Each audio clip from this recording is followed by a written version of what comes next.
Greetings and welcome to this episode of Go XDGO, the official podcast of XDGO. XDGO is an experience design consultancy that focuses on helping organizations, teams, and individuals understand, embrace, and sustain the practice of experience design. I'm Matthew Doty, founder and principal consultant of XDGO. In this episode, I spend some time with two professional colleagues. My first guest, Laura Best, started her career in PR in England. She was fortunate enough to help major consumer brands such as Land Rover and Cadbury with their brand efforts. And when she moved to the US to work in advertising, her introduction to digital came in 2001, when she was the second woman at an early-stage digital startup, after which she moved to Ameriprise as a director in their digital group. In the years that followed, she led award-winning campaigns and initiatives as diverse as helping to fight obesity to launching Boom Chicka Pop, to rethinking the dealer experience for a furnace/air conditioner manufacturer. Laura is currently the founder of Passion Collective, a community for women who are making positive change happen. Todd Zerger is my second guest. Todd's creative adventure started at the University of California just as the internet was becoming a thing. He spent the dot-com boom years working at several noteworthy agencies in Minneapolis, including JWT, Colin McVoy, and Periscope, before launching his own consultancy, Brainstorm Overload. He returned to the agency world in 2013 and went on to creative direct enterprise digital projects at Sapient for clients like United Healthcare, Medtronic, Roche Diagnostics, and US Bank. Todd came full circle in 2018 when he relocated back to San Francisco to be the executive creative director of Hero Digital and build teams to work for clients like Twitter, Western Digital, and Westpac Bank. His passions converge best when building and nurturing exceptional teams, creating solutions to complex challenges, and packaging big ideas into resonant brand experiences that help people be healthier, more active, more ambitious, and more successful. My discussion with Laura and Todd centers on defining good design, the role of strategy in enabling good design, and the lessons we've all learned from trying to help organizations understand and embrace what it takes to constantly produce good design. For those of you listening to this podcast on Spotify or iTunes, make sure to check out this podcast on our YouTube channel so you can see all three of our smiling faces as we discuss, learn, and laugh together. A link to our YouTube channel is included in the description for this podcast. So for the listeners at home, when this gets published in a few weeks, I think it's probably worth mentioning that Laura and Todd and I all kind of had this serendipitous career moment where we all were kind of hired roughly at around the same time at a technology company that was trying to become more of an interactive agency. Would you guys say that's a fair way to describe the situation we all kind of found ourselves in? Yes. Mm-hmm. Yeah. So we, that was back in 2013. Mm. And so you two were hired in like almost at the same time. And then I came in a few months later. Is that right? Yeah. Laura first. I remember. Oh, okay. Yeah. Okay. So, but what I remember is first meeting you guys, just having one of those kind of professional moments where things kind of clicked, where it was we all were coming from very different directions, but all three of us had a really similar kind of outlook and vision for how to help this company get really good at being thoughtful about designing digital experiences for their clients. And I came from kind of a research UX background. Todd, you were on the design side of things. And Laura, you were very much on the content and strategy side of things and, came at it with really heavy business acumen. And we just had for a comparatively brief moment of time, just this really great, what I felt was like this really wonderful trifecta of all of us were kind of sharing this experience of trying to help this company understand and embrace what it meant to value design and help our clients value design and the role of strategy in that. And so that's kind of what I wanted to spend the time talking about today, what our experiences are and kind of our perspectives, and then kind of what we've learned since then as well. Does that sound okay? Is there anything that you guys would want to discuss that I haven't mentioned? No, I remember the interview now. I remember coming back to me. And I remember just being struck at how joyful and sort of optimistic and future thinking you were. I just remember feeling like this sense of lightness. Wow. So I do remember it. Thanks. It's nice, and that's what you like, you know. Well, thanks. No Thanks. pressure. Yeah, just for the listener, we didn't script this beforehand. I didn't say please make sure to compliment me. But I think it was the strategic sense that, I mean, all three of us are strategic in very different ways, right? So I think that it was a strategic meeting of the minds there. And I think, we can talk about this a little bit more, but I think a lot of the decision to bring us together was a revenue-based decision in terms of expanding the business. So I think that's, I don't think we really knew that at the time. We were all kind of, yay, and let's, and it's almost naive in a way. Certainly, I certainly felt like by the time I finished there, I'd learned a lot about many other different things. But yeah, that's what I remember. Yeah, I think all three of us have a complementary passion for our crafts, and that tends to make you optimistic. You really see the power of what you do. Its ability to solve problems and change the world and do great things and bring people together, and that feels a lot like naivete. Laura, I agree with you there. It's maybe it's naive to think that you can get all of that shoehorned through any kind of process or organization. And I would say it's probably rare. I mean, we're here to talk about good design, and I differentiate a little bit between good design and really brilliant design. When you think about like the sliver of things that win awards or become memorable or really change things as big as a culture or someone's life experience, it's this little teeny sliver of the work that gets done each year. And it means it had to get around so many obstacles of time and budget and personality and talent and dedication and, the absence of pandemics and all kinds of things.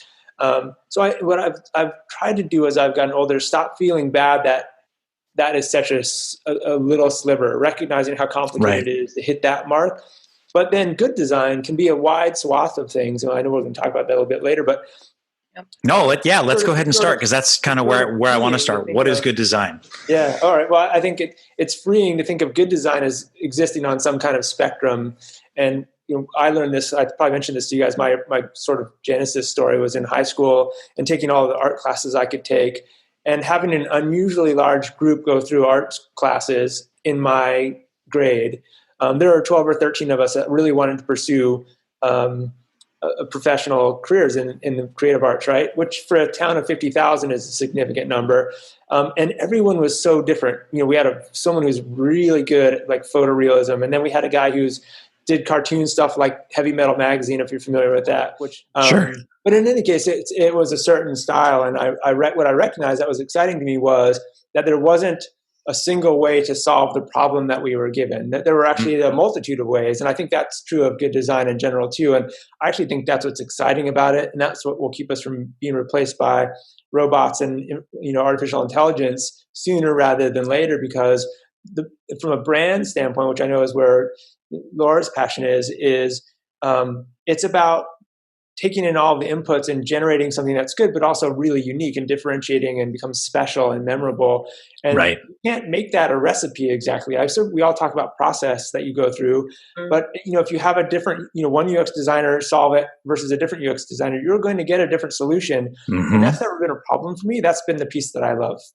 Yeah, I really like that. I like that perspective of recognizing early on that there's not just one way to solve a problem, or there's not just one discipline within this design field that is the one that you always use. It's like this. It's this toolkit of, good design is. And tell me if I'm putting words in your mouth. Good design is attacking the problem from all of the potential ways that you can solve it from. So using if the problem. If the design problem requires a little bit of industrial design, and then a little bit of digital interface design, and then a little bit of space planning, and then some graphic treatment, and then a really heavy dive into what are the appropriate colors to use here. There's like different disciplines and different mindsets that need to come into play to effectively solving a problem that results in a good design. Yeah. Am I getting that right? Totally. And yeah, I should put some words in my mouth. There's a guy, Jason who's a Forrester analyst. And my last job, Forrester, was upstairs in the same building from us. And so he came down and gave us a presentation that he had given at Cannes that year, which I thought was really interesting. And he said, most design now is pretty good, right? So you go to an airline app, and the app pretty functional, it gets the job done and all that. It says, but what's been lost is the creativity. So they're not branded experiences anymore. We've all fallen into this trap of sort of following patterns and best practices and all. And those are good, right? They got us a long way towards having the ability to have things be intuitive, which means like what I learned in a previous experience, I can probably leverage for this new experience. And so I think we've raised the bar that far. But then he said they all sort of look the same, right? Dark blue and red, and the buttons are in the same place. They use some of the same language. And, you know, there's a few I've really been impressed over the years with some of the photography that Delta has done, for instance, or some of the language another company might use. Those things differentiate a bit. But that he's saying, Jay was saying, this is the opportunity for the next explosion where agencies and companies can get ahead by continuing to those best practices, but building off of that and making something actually special. Right. And yet, you know, it's interesting because, you know, because of our age, you know, we're not in our 20s anymore. One tends to think of, you know, a website or a mobile app. And we all know that, you know, good design equals, you know, the entire experience that people have with your brand, right? And I think so many brands still have such a long way to go to connect these design experiences together to make it feel, you know, as good as possible in any given moment, depending on the interaction. And I think that's where professionals like us are put in a really tough spot, because we're given a project for one piece that you then have to make as great as possible, make that look good.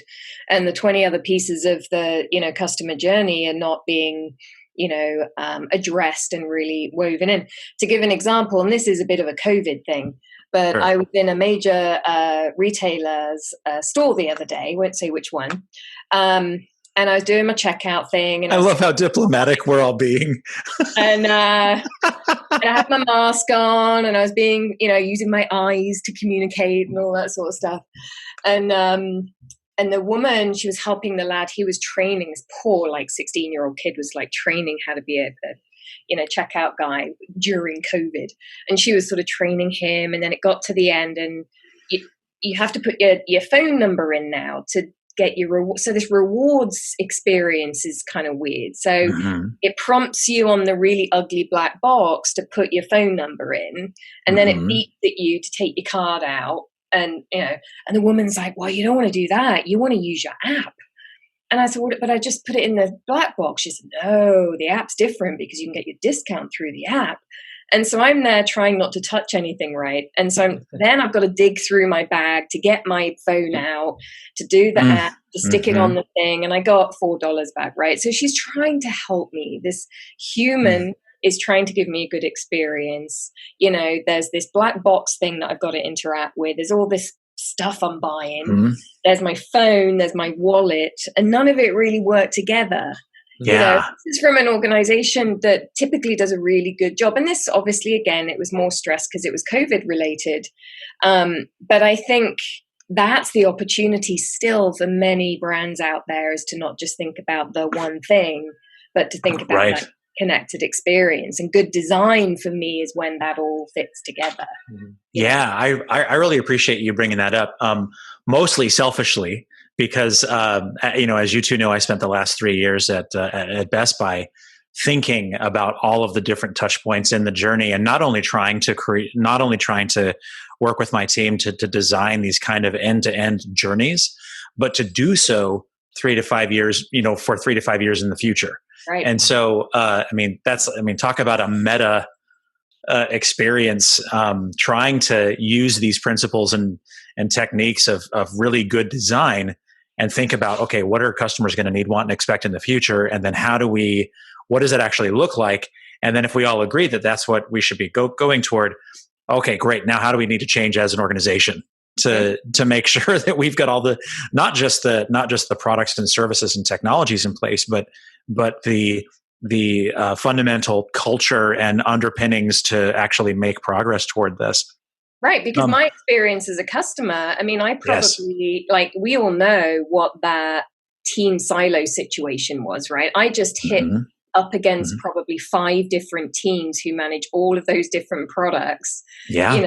None of whom are probably collaborating together in the way that should be happening. So I'm facing with individual experiences. So, I think that's the complexity. And there is so much wonderful design out there and so much good effort being put forth by the teams, but it is still frustrating when you get to that point and it's like, it shouldn't be that difficult, but it is, because the organization, the skill set's there, the genius is there certainly with creatives, but it's that organizational piece that continues to block, I think. Yeah.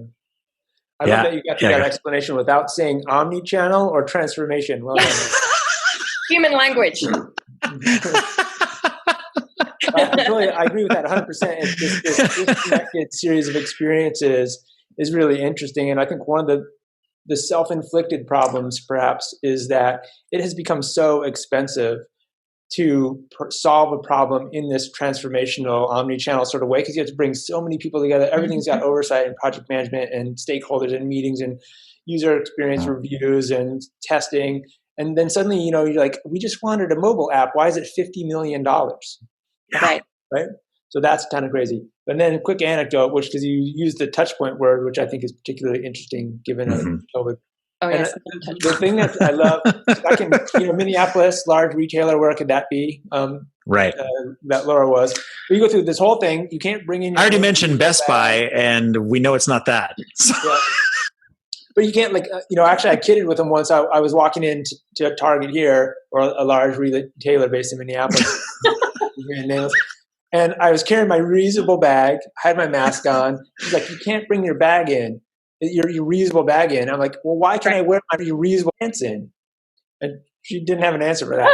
What I love is you go through the whole process of like this. It's like going through the check-in, the security at the airlines, right? And nobody's going to blow up an airplane with a shoe bomb anymore. It's already been done.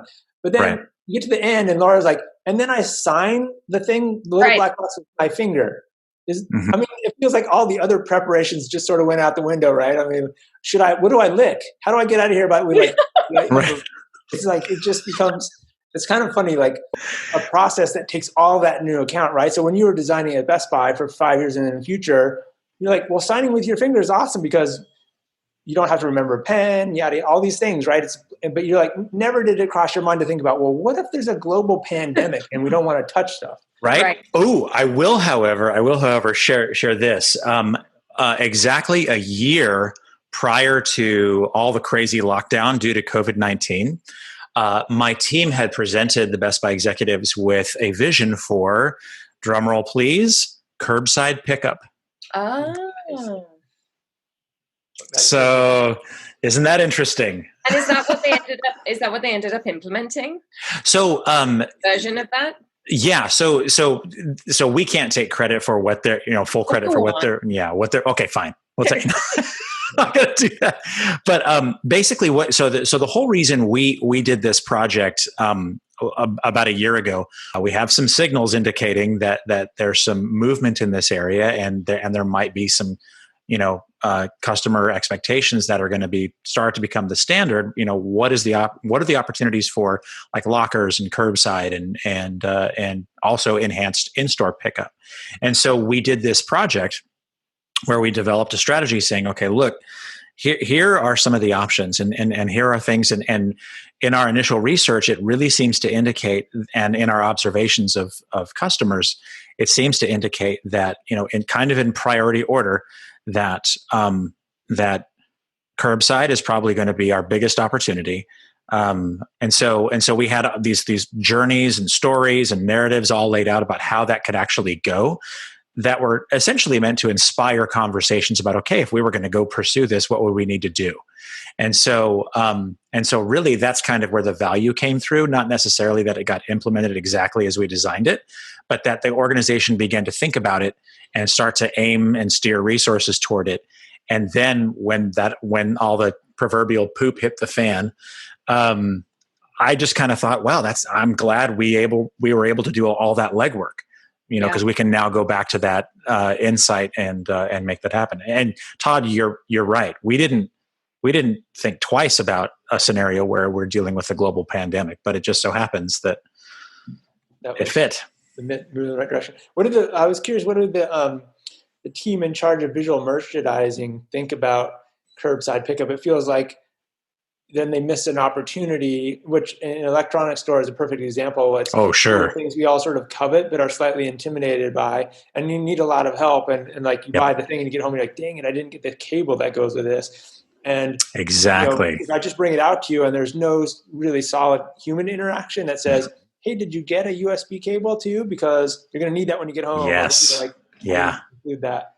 This was something, that was something that we hit pretty early on. The team, the part of my team that was working that project, the merchandising team was a critical stakeholder, because it's like what we don't want to do is try to recommend something that's going to strengthen the left arm but make the right arm wither away. So part of the vision that we established was how do we maintain some of those, I hate this word, but how do we maintain some of those hooks and those opportunities to not just say, hey, do you want extra stuff? But also, like you said, Todd, hey, do you have the right cables for this? Do you have whatever?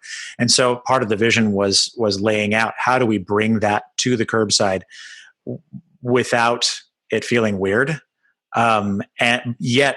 and still provide an easy, convenient experience that doesn't shoot ourselves in the foot or doesn't take away our revenue stream. And so we had some really interesting brainstorming and some ideas make its way there.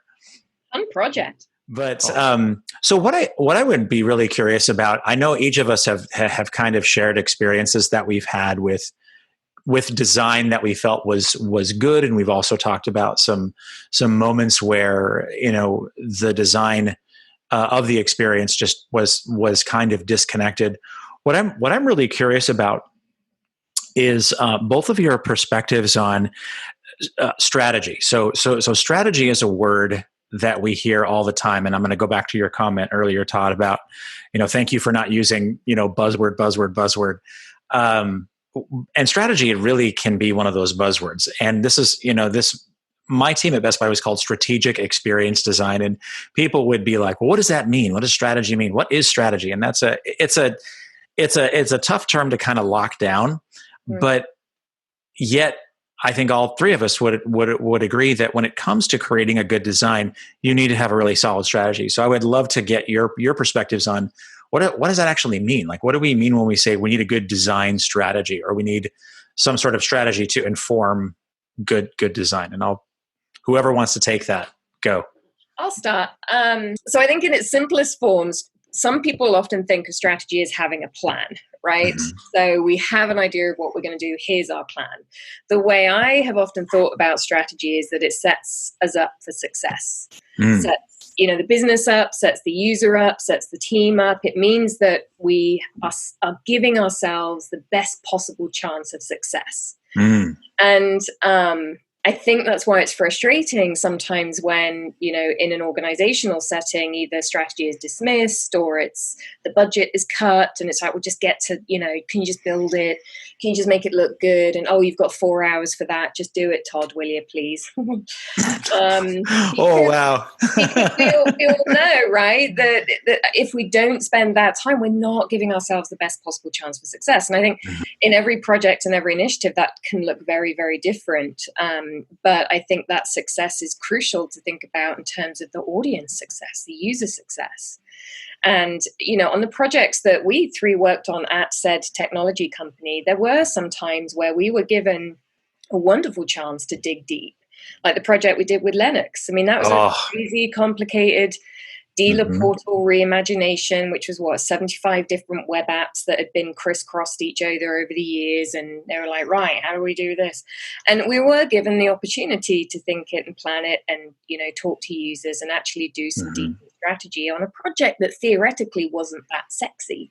Wasn't, a chocolate brand or the latest SUV, but still we were given the opportunity to go in and really think about, how do we set ourselves up for success? And that's kind of the way I've always thought about it. There's lots more, obviously, but sure. No, I really important. Yeah, I really like. Obviously, I like what you say because you just have really good thoughts. But particularly about what you just said. the word that kept coming up for me was this, how do we be, it helps us to be successful. And I would think that my immediate thought in response to that is, like a good strategy the presence of a strategy allows you to define what success looks like and then start marching toward it. Yeah. Where at the very base level, if we don't have that, then we're doomed. We're just leaving so much up to chance. We used to talk about this, right, Todd? We used to say, some projects we were quite realistic about the fact that, unfortunately, we're not creating art.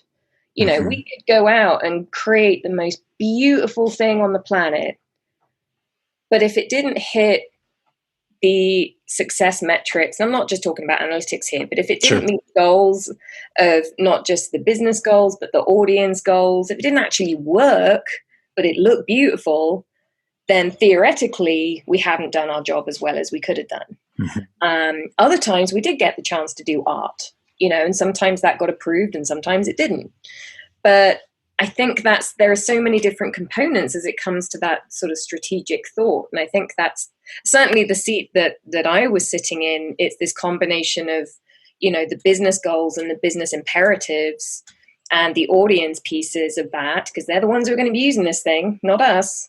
And then also when we look at our internal teams, and certainly in my seat where sometimes I was, having the initial conversations, my team was having those initial conversations, and it was my responsibility to tee things up in a way that meant that your teams could have the best possible chance. Like you would have the most hours, you would have the best design opportunities to create something as best as we could. And if you don't do the strategy as well as you can, then I think that's incredibly difficult to carry off, Yeah. I think, Matthew, you used the word definition, which I like, because I think launch a new website is a plan, but it's not a strategy.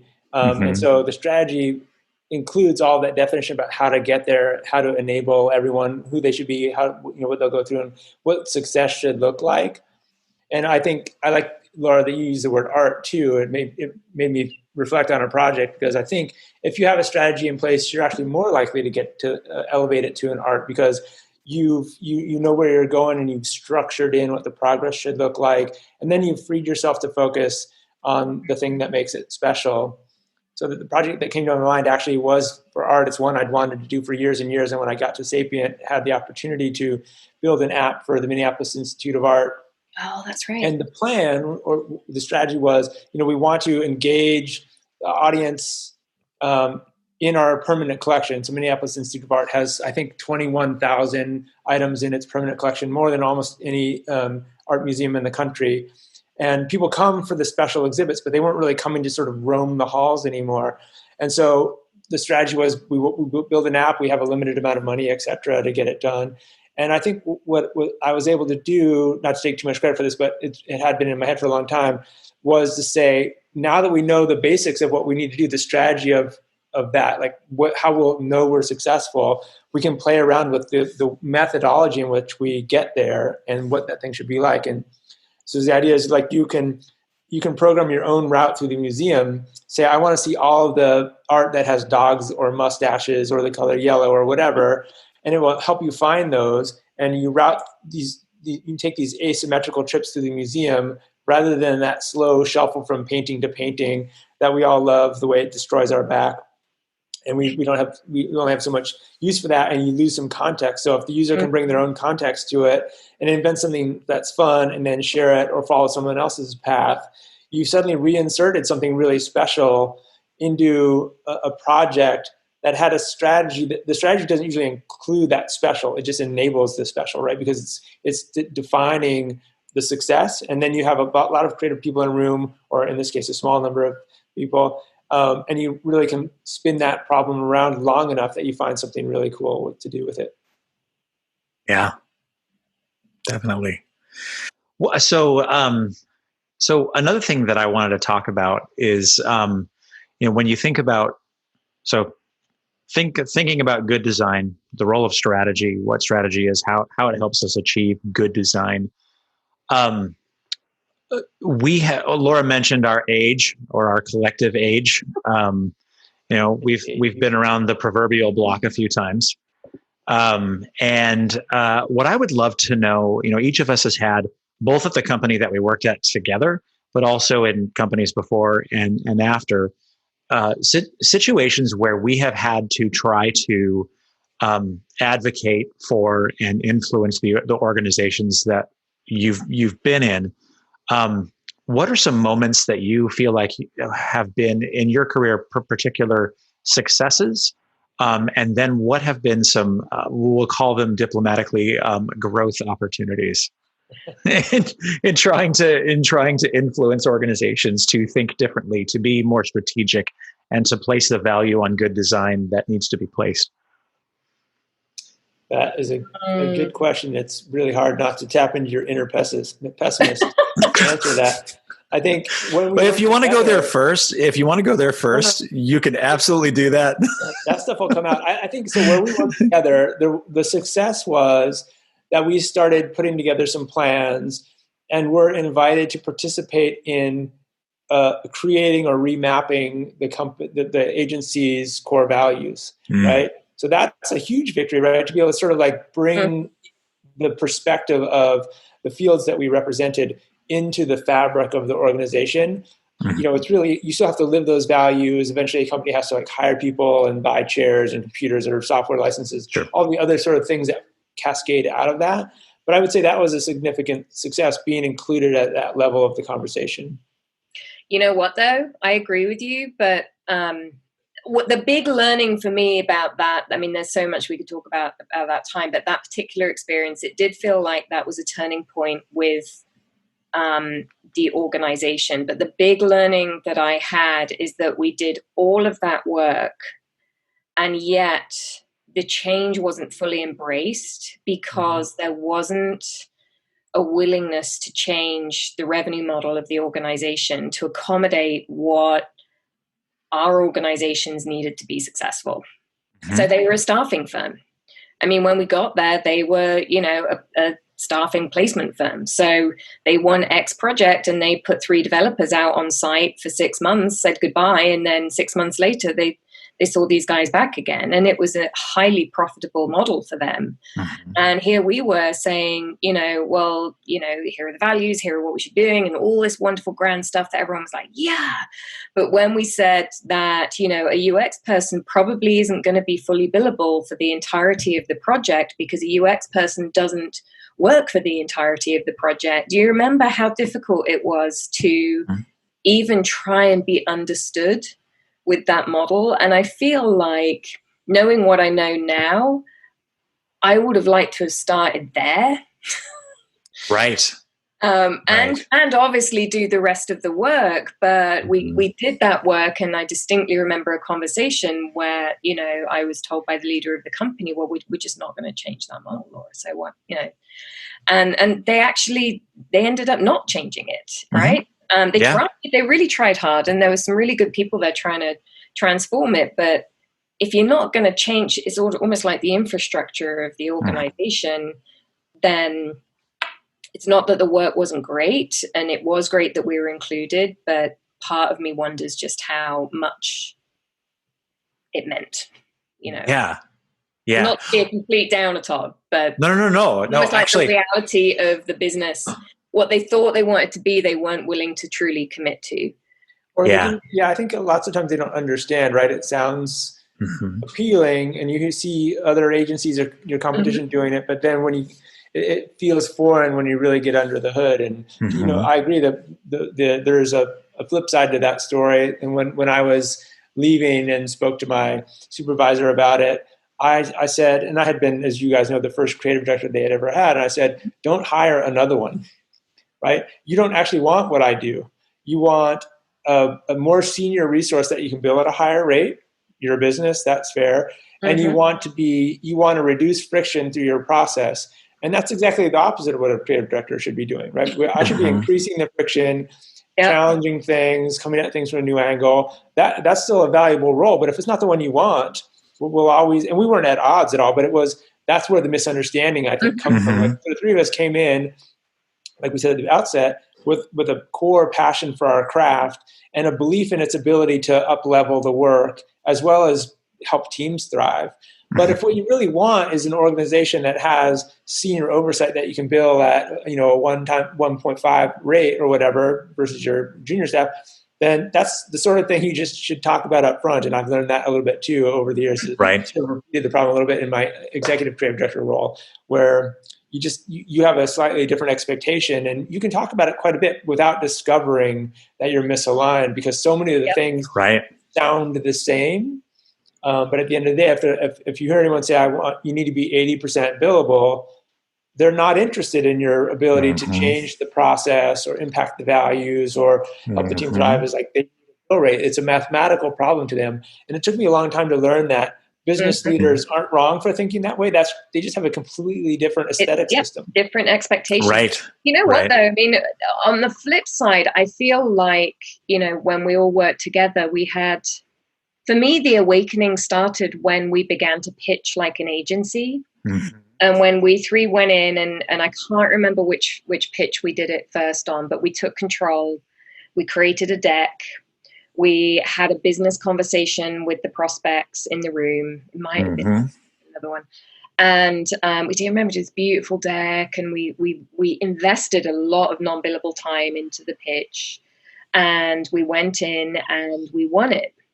And that, to me, I remember thinking like, oh, they're beginning to realize that we can do this differently. And it was a big firm. I can't remember which one it was now. We did focus groups. We did all sorts of fun stuff, right? And people, and the sales team in particular, who are highly compensated for the work that our teams were doing, they were incentivized on the billable hours that we were bringing in. A couple of those biz dev guys did a great job of going from 0 to 60 in pretty small time and became our advocates because they realized that we could be a real asset to them. Remember, we were called the tip of the spear? Yes, I remember this. We all just winced at, but that's how they viewed us, is tip of the spear. Now, I think we would reclassify ourselves as we'd like to be the whole spear. You know what I mean? It's like we're not just the tip, and maybe that's where one of the misconceptions were, is that we're not actually just, you don't just stick us in and then forget about us. But and it goes back to the tangible business impact of the work that we're doing. Right. And it's certainly in an organization like that, we needed to prove that to be credible. And for people to believe that we're not just sort of sitting around and looking at art books and drinking coffee all day, which we were, but it's fine. That segues a bit into part of my answer too, was when you sort of ask what works and what doesn't, and you're putting my audience hat on and thinking what organizations you might see this video would be grappling with. In my experience and in my role, it's not. There's a madman approach to this, right? Like the diva creative director stamps their feet and swears a lot and insists that they know the way. And I would say I think there's something that's been lost a little bit in terms of the intuition and the gut instinct and the getting to that magic. So I wouldn't want to throw that baby out with the bathwater. But I would say that I've discovered that being a diva is the wrong way to go about creating any kind of organizational change. You just become an obstacle, and people work around you, or you get, people don't trust you anymore. And so, and I've always, it may not make sense to anyone else. I'm a bit of a science geek on sort of in the margins. And I've always thought of it as the sort of asteroid deflection model, right? The sooner you know there's a killer asteroid about to hit the Earth, the smaller the nudge you need to give it in order for it to miss, right? Yes. So and this is why I've always loved working with the account side, is that you get a lot of insight into how the client operates, their culture, the personality of the stakeholders you're working with. And you start to learn what little nudges to give your team room to produce the kind of work you think you're going to want to produce.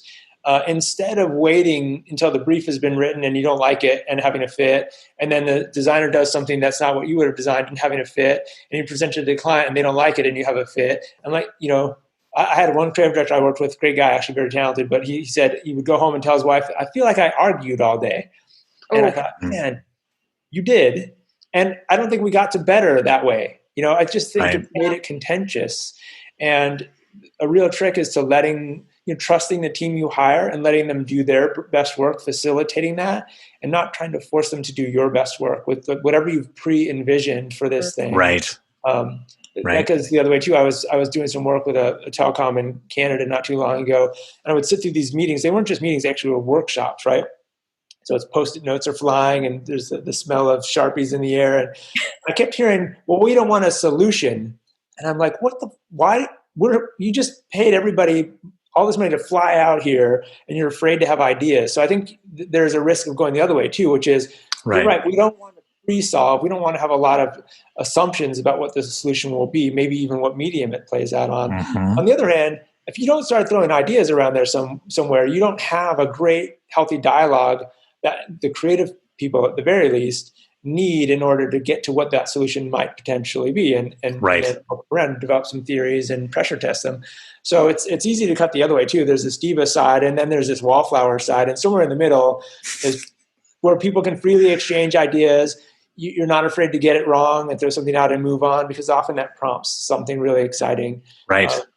Those are the best cultures to participate in. And to add on that, Todd, I mean, just thinking back, I started to see the light of understanding light up in some of our sales guys' eyes when they saw us interact with our clients, which was a very, often a very collaborative, partnership-oriented way.